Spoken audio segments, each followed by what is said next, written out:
Hey guys, it's Justin here. Don't get into watches. Get those out of the picture. I said this in my last video. Nick Shabazz probably said it first. I know Metal Complexes said it. Don't get into watches. It's crazy.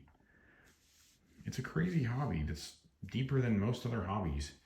Um, so I decided that I wanted to do an individual video with each watch. Maybe not the Apple Watch. Like I said, it's kind of a pain if it's not on a wrist. Um, But hopefully you can see this. I know it's kind of, I'm trying to zoom in there. This video is about the Rolex Explorer 2 that I just picked up a few days ago. I did talk about it some in my last video, and I put it on the mat to sort of, or the placemat to sort of, I don't know, give it a little bit of cushion between it and the table. But yeah, I wanted to talk about it in a little bit more detail. I don't know how familiar you guys are with these. Maybe you have some. Maybe you've never heard of them. I don't know. But yeah, so this is the 2022 Explorer 2. This is the white dial version. These also come in a black dial. This has a 24-hour hand, which you see in orange. So you can use that as just to keep the time in 24 hours like I have here. So the 16 is representative of 4 p.m. If you're not familiar with 24-hour time. And then you just reference back to the minute hand for the minutes. The hand with the 3, like the star on it, that's the non-24-hour hand. So then you have the seconds hand going around there. So yeah, this is in the white dial, oyster bracelet. So you can see it has the safety clasp here, which you undo that, and then you just open this right here. So that clicks in, and then this sort of just keeps it from coming undone. This is in all stainless steel with a sapphire crystal. Trying to get it away from that light. It is an automatic. You can see the seconds hand sweeping, and what are some other basic characteristics? It is waterproof to 300 meters. As I mentioned in my last video, Rolex is one of the few companies, if not the only one, that will state waterproofness of watches. Most others, if not all others, will just claim water resistance. They'll actually come out and say this is waterproof to this distance. So I have a Seiko dive watch. I think it's water resistant to 300 meters. I have it right here. Let's see what it says. 200 meters. So yeah, it's pretty cool how they do that. Rolex, if you don't know, they vertically integrate many of their processes. So they have their own foundry for forming the metal parts. They do a lot of their own internal testing. Most, if not all, the components are made in-house for the movements and stuff. This one has the 3285 movement, which is fairly new. It has a approximately 70-hour power reserve, which means if you don't wear it, it'll keep going for around 70 hours, and then that seconds hand will stop. And then you just have to wind it, which is done with this crown here. The crown is a screw-down crown. So you can see there it has the Rolex crown on it. You just unscrew it. The first position is for winding the watch, which is done if it's stopped, if you've left it sit for more than 70 hours, or if you don't have a watch winder. So there's that. Oh, the stainless steel, it's a special stainless steel. I think Rolex calls it, they have a name for it. I can't remember. But it's 904L stainless steel. It's like a really high-end corrosion resistant steel. They use it on all their stainless steel watches now, I think. And they were, I believe, the first ones to use it. And they were sort of a pioneer with other companies following suit. It has a sapphire crystal. It has the Cyclops eye as the date window. And yeah, I think those are the basic characteristics of it. As I said, I picked this one up a few days ago. I did get it brand new from my dealer So I was fortunate in that. And yeah, it's just a great watch. So as I sort of talked about in my last video, I wanted to get another Rolex because I love the brand. I think it's a great brand and it has a lot of history. I love how they vertically integrate so many of their processes. I worked for a company a few years ago that did that, and I think it's really cool when they're able to do that. They have so much better control over quality and throughput and just things like that.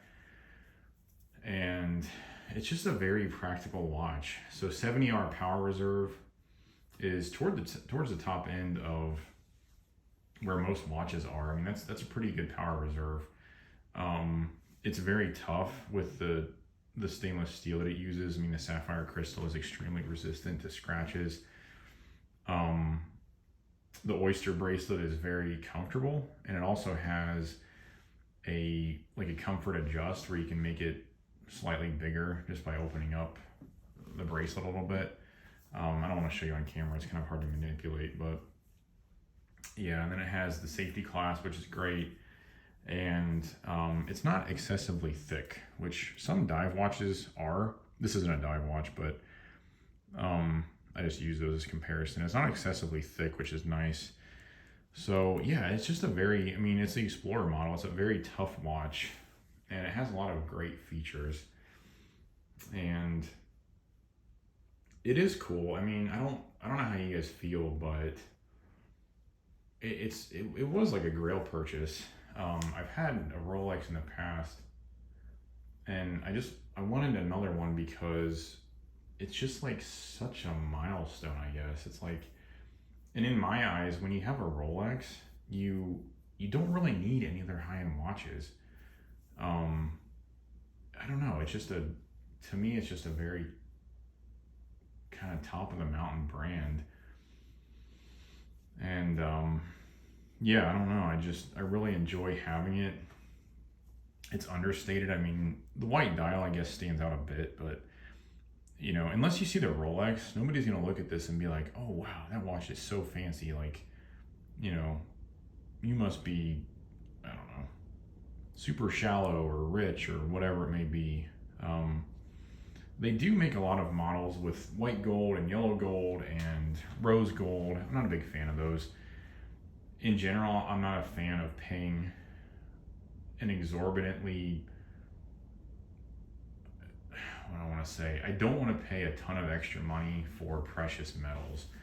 Just give me the stainless steel that's super tough and corrosion resistant, and I am happy. And I think the market sort of reflects that too, because the Rolexes that are in gold, like some variation of gold, they don't tend to be, in general, they don't tend to be as in demand as what they call the sport watches, like the Submariner, the Explorer, the GMT, just those ones in all stainless steel. Those are the ones that are most in demand, and I think people just like the stainless steel. It's just a lot more understated, and you don't really need the gold unless you're like, hey, I'm like a baller, like I have all this money, which I don't want to put off all that. I don't want to put that, I don't want to project that image. So, I wanted to tell you guys, so this does have nice lume. It's sort of a light aqua green glow. You can Google it and just see what it looks like, but it does glow pretty brightly. I took a picture of it, I don't know, a couple days ago when it was glowing. I had it in a bathroom or something. So it does have nice lume, and each of the hour markers lights up along with the seconds hand there that has that little circle on it. And I think the hour and minute hand light up as well, and the GMT, or the 24-hour hand. Setting the watch isn't too bad. So the crown has, like I said, 3 positions. The first one's winding. The second one adjusts let me think about this. It adjusts the hour hand with the star on it. And then the third one, when you pull it all the way out, will completely stop the seconds hand. The second position does not. And the third position, you can adjust the 24-hour hand along with the minute hand. So like, let's say you wanted to set the watch to, I don't know, 5 o'clock. You would pull it all the way out to the third position. You would set the 24-hour hand to 17 for 5 o'clock. You would make sure the minute hand was on the top position.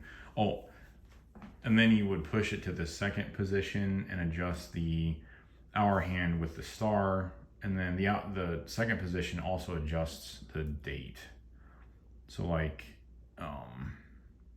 you know, if you need to change that to the 14th or the 16th, you could go to the second position, adjust the hour hand with the star, and also do the date. That's probably confusing. You can Google a video, it'll tell you how to do it. It's pretty straightforward. But yeah, so it's just a really nice, usable, functional watch. Yeah, it was expensive. I did pay retail, which on these is it's exactly $9,500. So yeah, it was expensive. But you know, again, if you guys are into knives, if you're into any other hobby, guns, you know hobbies can be expensive. I'm not rich, I don't have a ton of money. I just sold off a bunch of my knives to buy this. And you know, if you guys want a great watch that's very usable, this comes with a 5-year warranty, that'll last for generations. I would highly consider looking at Rolex if you can swing it or sell some stuff or whatever. They're great watches. I don't think you'd regret it. And yeah, I really enjoyed this one. So I hope you guys enjoyed the video. I don't want to ramble on for too long. Again, this is the Explorer 2 with the white dial. Got this a few days ago. I really, really like it. And yeah, I hope you guys have a good rest of the day. Please subscribe if you enjoyed this content. I may do a little bit more with watches, but it'll probably focus mainly on knives. So anyway, take care. We'll talk to you guys later. See ya.